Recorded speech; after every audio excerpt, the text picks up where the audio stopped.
Today we're going to take a look at the Pythagorean Theorem.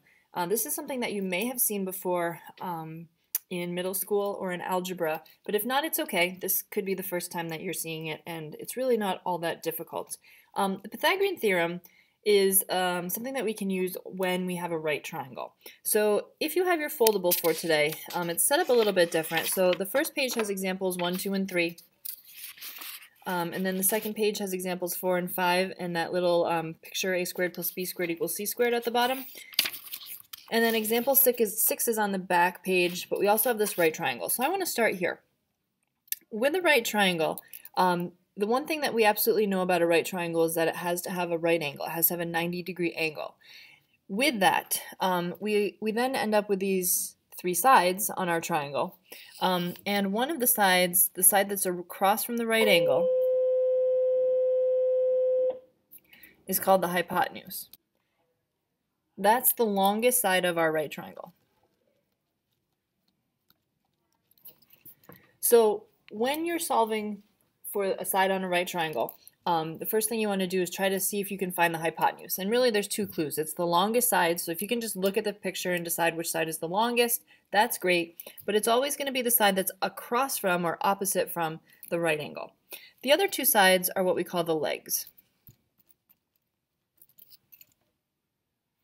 So if we flip back a page, down at the bottom here we have the Pythagorean theorem. This is actually the Pythagorean theorem, a squared plus b squared equals c squared, and this is what you'll see on your Regents formula sheet. They give this to you.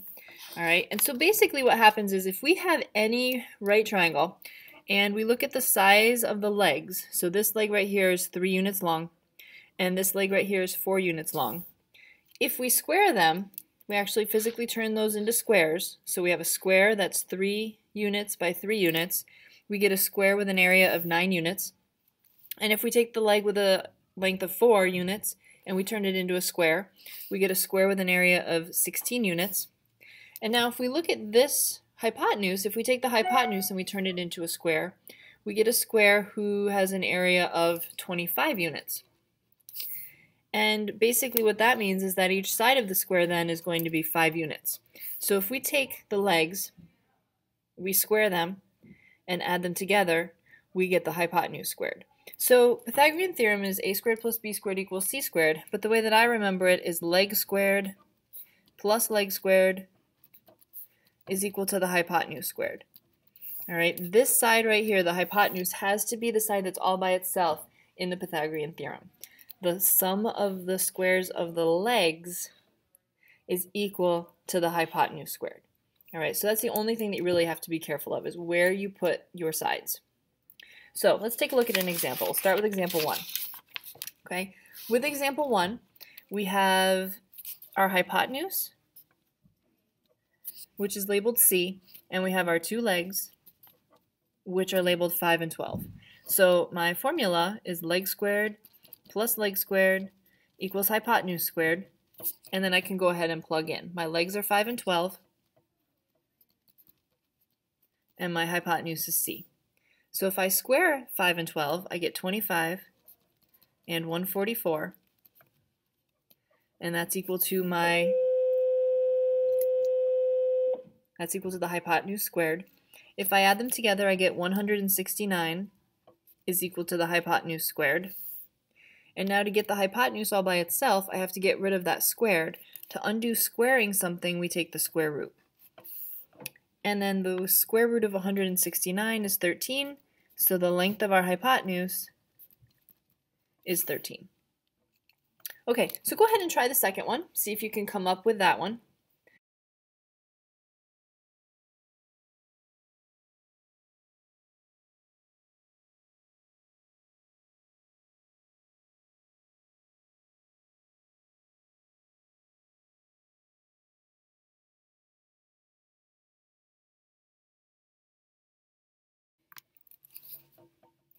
So with this one, hopefully you got down to the point where you had to take the square root of 128.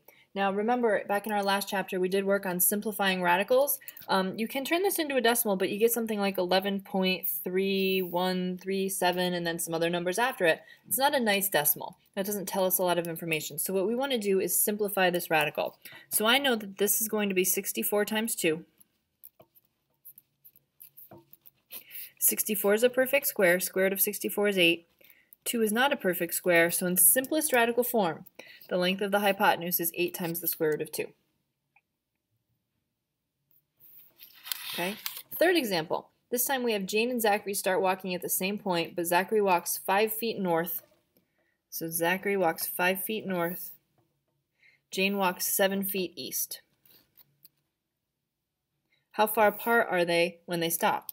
Well, they would be that far apart, and that's what we need to figure out. So take a couple minutes and see if you can find the length of that hypotenuse.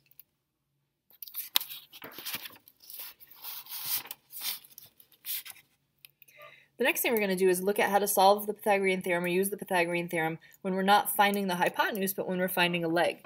So again, remember our formula is leg squared plus leg squared equals the hypotenuse squared.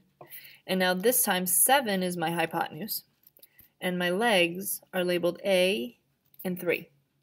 So I'm going to plug in one leg plus the other leg, and it's going to equal the hypotenuse. So leg squared plus leg squared equals hypotenuse squared. So I have A squared and 3 squared, which is 9, and that's equal to 7 squared, which is 49. Now I want to get A by itself, so I'm going to move that 9 to the other side.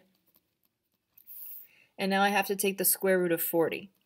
Again, 40, when I use my calculator, turns out to be a decimal. It's not a perfect square. So I'm going to simplify it into 4 times 10. And 4 is a perfect square, so the square root of 4 is 2. 10 is not a perfect square, so it has to stay in. Alright, so see if you can try the other one. This time we're solving for another leg. We know the hypotenuse is 25. We know one of the legs is 7, and we're looking for the other.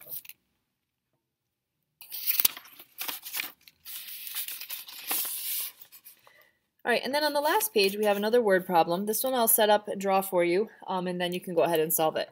This one has Bobby is leaning a ladder that's 15 feet against his house. So if this is Bobby's house, he has a ladder that's leaning against it that's 15 feet. And the base of the ladder is placed 4 feet from the base of the house. So this distance here is 4 feet. How far up the house does the ladder reach? So we want to find this distance, which I'll call x. Alright, so see if you can use the Pythagorean theorem to come up with how far up the house that ladder is reaching.